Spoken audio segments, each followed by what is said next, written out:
over my dead body. I'm told that is the verdict of Prince William to the idea of any type of reconciliation with his brother, Prince Harry, his increasingly desperate, his increasingly deluded brother, Prince Harry. And it's not just my reporting that suggests William is 100% opposed to any type of rapprochement with his dastardly brother, not to mention, by the way, the woman who caused all the issues in the first place, Meghan Markle. Angela Levin, I'm hearing over my dead body. Piers Morgan is hearing that William would rather shoot himself. What's your take on all of this? Well, I mean, Harry has been absolutely revolting, hasn't he? Yep. That's not the way to behave. But it's also so mixed up. One sentence is saying, I will forgive them, even that's sort of pretty ghastly, but I will forgive them. I want to be there. I want to make it all right. And the next, he's suggesting what absolutely the king and the rest of the royals don't want, that he will come and talk and sell everything off to somebody to earn some money of whatever they said, particularly with his father's illness of cancer. You have to be very careful who you discuss it with. And it's obvious that he doesn't want to say exactly what type it is, and we must abide by that.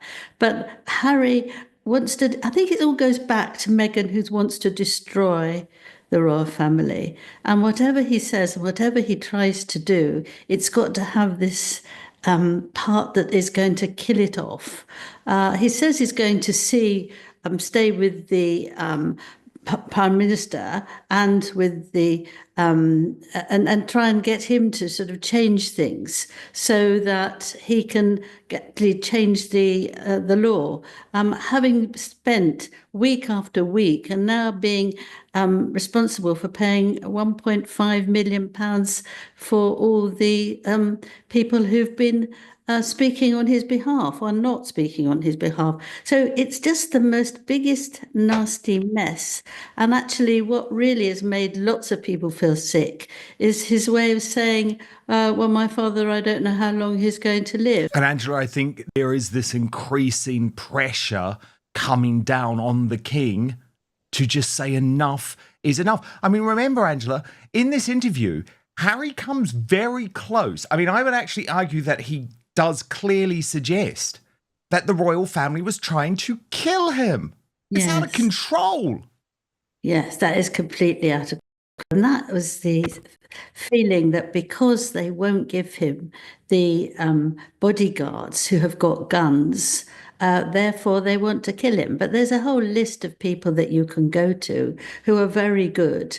And even if he doesn't get to those, if he's coming for a special reason to see his father or to be involved in something royal, then he will automatically get very good, very high rating, protection. But actually, for somebody who wants to do nothing towards the royal family, won't actually help out with anything, why on earth does he think he deserves this?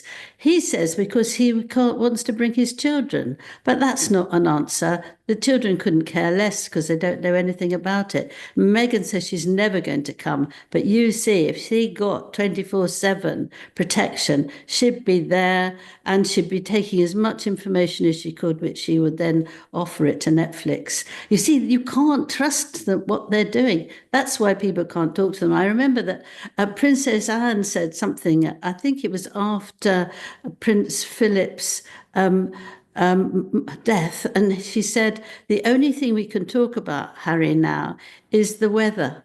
And I think that's actually quite right. So it's been going on for years, and he won't absolutely accept it or understand it or make some sort of offer. He can't just say, well, I think I will forgive them now, and not want to apologise himself. He's got masses to apologise, masses and masses. And Meghan, of course, won't let him because her attitude is extraordinary. If anybody's trying to kill the royal family, it's her. The royal family is not Well, trying to indeed. kill him. And especially given the stress she put the late Queen Elizabeth II and Prince Philip under.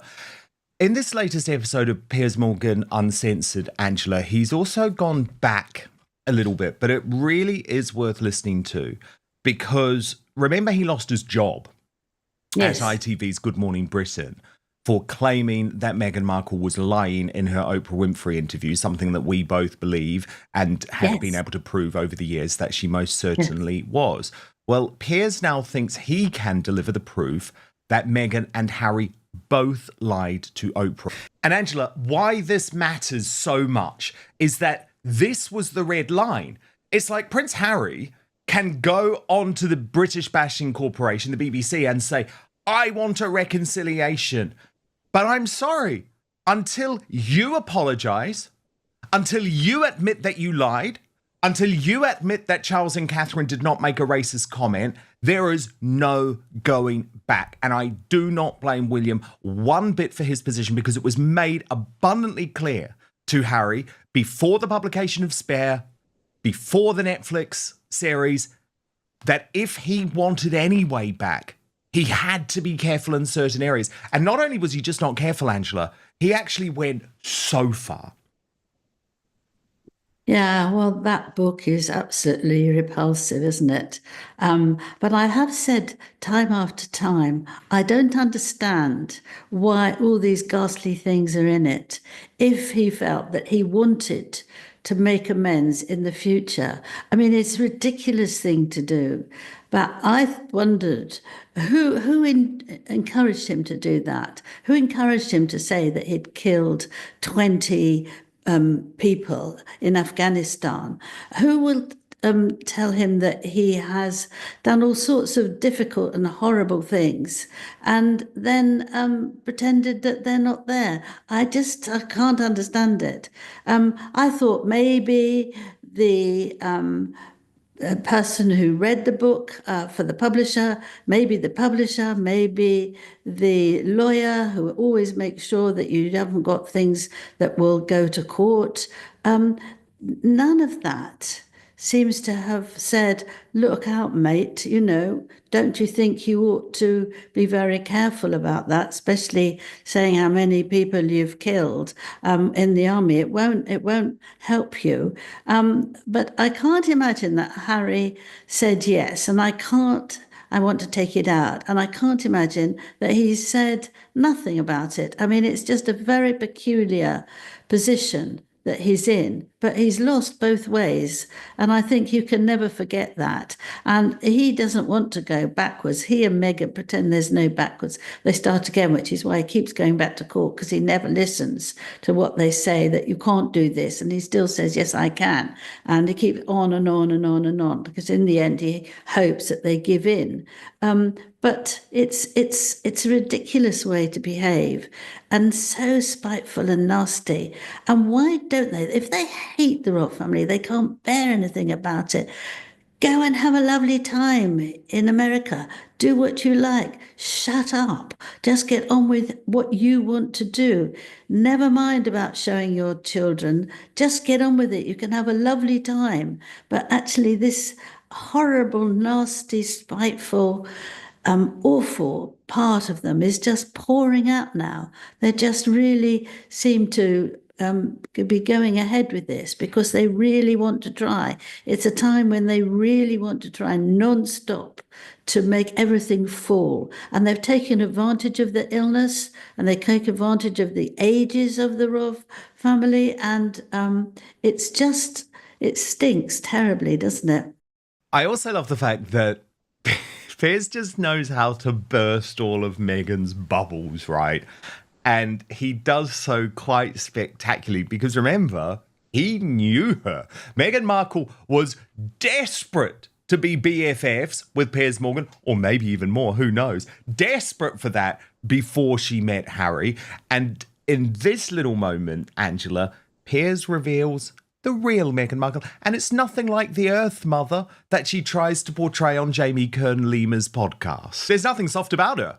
She's as ruthless and Californian as you can get. Yes, I agree. She's, I don't think you can actually feel sorry or compassion for anyone like that. She is absolutely revolting. I think she's terrible. And what upset me terribly was her saying, to Jamie Kern-Lima, where she had this podcast, that I've never been happier. I've never been happier, with a very soft voice and touching her face, which she did a great deal. And you think, what sort of human being are you? You look at your husband and he's in a desperate state. He doesn't know what he's saying, how he's saying it. He's a very, very ill man. And you think you've never been happier. I mean, what's the matter with you? Totally. Now, Angela, because it was VE Day, or just for people outside of the United Kingdom to explain, it was the bank holiday yesterday. So everyone was off work in the United Kingdom, and that's why there was this incredible celebration for VE Day where we saw all of the royals. But what it also meant is that there's been a lot of political heat on Prince Harry, because his comments, which have reverberated all weekend, especially in regards to the King's health, unfortunately did take some shine off what was a wonderful day. And Nigel Farage, during the fly past and the balcony appearance on GB News, was extremely critical of Prince Harry. He is, of course, the favourite at the moment to become the next Prime Minister of the United Kingdom, which makes this very interesting. That is, I mean, again, for people outside of the United Kingdom, politicians don't usually like to get involved in the business of the royal family, the personal business, but that is extremely tough criticism from Nigel Farage, potentially the next Prime Minister of the United Kingdom. Oh, good for him, actually. I think that he was quite right to do that. I think when things get to a certain level, you have to forget about what job you've got and what you've really, got to say, and actually speak from your heart.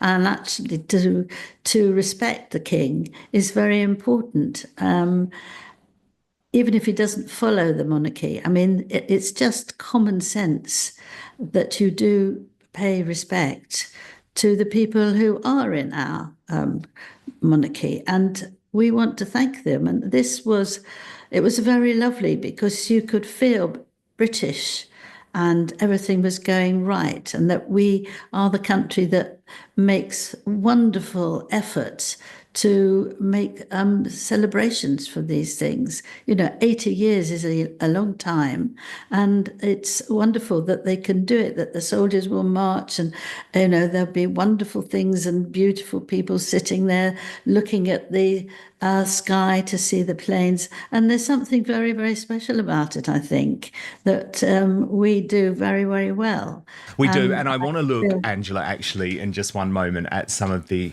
incredible highlights of the day. Stand by for this, by the way. You won't be surprised to know Prince Louis stole the show. But just before we get there, more fascinating political analysis from, again, one of the sharpest British brains, Douglas Murray, in regards to Prince Harry. And he's on Sky News Australia with Rita Panahi, very, very good broadcaster, who also has some real insight into how it's just Meghan he's listening to now. It's just Meghan, and my God, he has derailed everything. Of course it is. No one else is giving this terrible advice. It's only Meghan. Yeah. Well, Meghan won't take any advice because she thinks she knows better than anyone else. And Harry agrees that she does know better than anyone else. So he only listens to her. He won't take any advice from anyone else. So therefore, he's in this terrible, dark den where she wants to destroy. I don't know how much she wants to destroy him because she now could get lots of money. That's a terrible thing to say, but I can't understand why it's going ahead like this. That a wife, a woman would ever behave in that disgusting way. Why are you so negative? Why do you go on and on at somebody who is falling to pieces? I'm not saying it's just her fault, but he just listens to her and he shouldn't be. Of course he shouldn't be. Now, Angela, oh my goodness, can we just look at some of these brilliant moments from VE Yes. Day yesterday? Because, wow, That's this was probably fabulous. the most significant, wasn't it? Prince George in his first official engagement. Now, you know, Catherine and William have been so careful not to put George out too soon. But it's utterly brilliant that they decided yesterday was the day to do it, Angela, because, of course, this is going to be the last opportunity. I mean, I hate even saying this, but we're losing the greatest generation. Angela, we're losing them. These are the most incredible human beings, but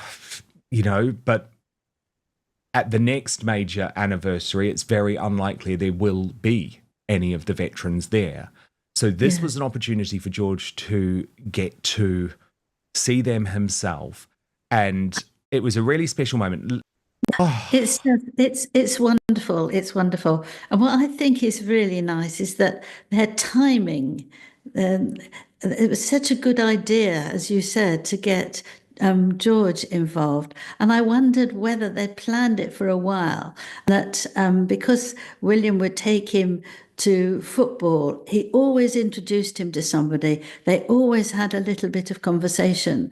And so he could get less and less shy, so that when such an important event came for him, he could handle it. And he asked a few questions. He said he found out that one of the veterans was over 100. And he said, "How was it for you when you went up?" So he answered that question. And so he said again, "Oh my goodness, to have a boy like that to ask a very good question and to be fascinated by the answer, you know that you've got a bullseye that he's actually ready to say that." And I think he was very interested, boys with the flights, with the aeroplanes and fighting. And he was very, very interested in that. And it was lovely. It was absolutely lovely because he leant over to listen. He didn't sort of go back, "No, not for me. This is very scary." And you see how kind they are. Everybody is so kind, and the looks that the family give each other. Catherine looked lovely. Everybody was there to be pleased. Look at Catherine smiling at him like that. oh, she was so proud. She was so proud, and yes. William was looking after him. It was lovely. But Angela, please, can we come to Prince Louis, though? Because yes. yet again, he did steal the show. And I think it was this one moment, and I have to feel sorry for Prince George. I mean, if looks could kill. So you see there, Angela, it's a little bit windy. He gets his hair back, and then Louis mops him. And God, you should see the look afterwards that George gives him. It was so brilliant. But Angela. Yes, you can see he absolutely adores them. And where they were all doing different things, Charlotte was standing there beautifully, almost like a ballet dancer. I know she likes doing ballet, and thinking, "Leave it all to me." She wasn't looking around. It wasn't superior, but she thought, "I can handle anything that's going on here, even if I'm not interested in planes. This is very important to behave in the right manner." I mean, she's gorgeous too. I mean, they are the most delightful family. They are, Brought and it was up just so brilliantly well. lovely. The royal family's biggest problem may no longer be what Harry and Meghan say. It may be that nobody knows where the line can be drawn anymore. The latest discussion surrounding Prince William's alleged reaction to the couple has reignited the question everyone keeps circling: is reconciliation actually possible? Or has the relationship reached a point where public forgiveness would be harder than private resentment? Let's be clear about something. Claims that William would rather shoot himself than reconcile are explosive, but they're still claims about a private person's feelings, not a confirmed statement from William himself. That distinction matters. What doesn't require much speculation, however, is the scale of the damage done to this family's relationship. And here's where I think the royal story gets particularly revealing. Every new interview, every memoir revelation, every television appearance creates another round of headlines. Harry and Meghan may believe they are explaining their side of the story, but the consequence is that the argument never actually ends. The audience becomes the courtroom, and every new revelation becomes another piece of evidence for one side or the other. That is why William's position, whether these reports accurately capture his private feelings or not, is so important. He isn't simply dealing with a family disagreement. He is dealing with a dispute that has become an international media industry. And I would argue that this changes the entire calculation. A normal family can have an argument, stop speaking for a while, and eventually attempt reconciliation away from the cameras. The Sussexes and the Waleses don't have that luxury anymore. Anything said privately can potentially become publicly relevant, and anything said publicly can make a private reconciliation dramatically more difficult. That creates a vicious cycle. One side feels misunderstood. They speak publicly. The other side feels attacked. They retreat further. The silence is then interpreted as evidence of hostility, which prompts more commentary, more speculation, and eventually another round of accusations. At some point, the question stops being, who is right? The more uncomfortable question becomes, who benefits from keeping the conflict alive? Because the royal feud has become enormously valuable as entertainment. Commentators get material. Newspapers get clicks. Television programs get viewers. Social media gets outrage. And the public gets another chapter in a story that increasingly resembles an endless television drama. But behind all of that are real people and relationships that may not be reparable simply because millions of strangers want a happy ending. This is also why the reaction from figures such as Douglas Murray and Nigel Farage matters. Their commentary reflects something larger than the Harry and Meghan dispute, the growing belief among some observers that the Sussex saga has moved beyond family grievance and into a broader argument about loyalty, privacy, duty, and the price of attacking an institution while remaining connected to it.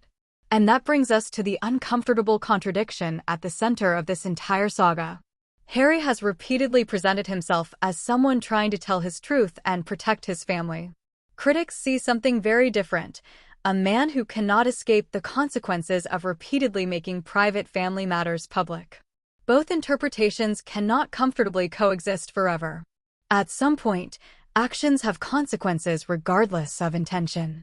My view is blunt. The greatest obstacle to a royal reconciliation may not be anger at all. It may be trust. Anger can fade. Trust is much harder to rebuild. If William genuinely believes that anything said in confidence could eventually become a headline, then even a warm reunion could be meaningless without a fundamental change in the relationship. And that is why the next chapter could be more important than anything either side has said so far. Because eventually, the Sussexes may have to choose between continuing to tell the story and creating the conditions in which the story can finally end. So here's the question I want to leave you with. If Harry and Meghan stopped discussing the royal family publicly tomorrow, would William eventually open the door, or has the damage already gone too far for silence to make a difference? Because if reconciliation really is possible, it may not begin with another interview. It may begin with something much harder to manufacture: silence.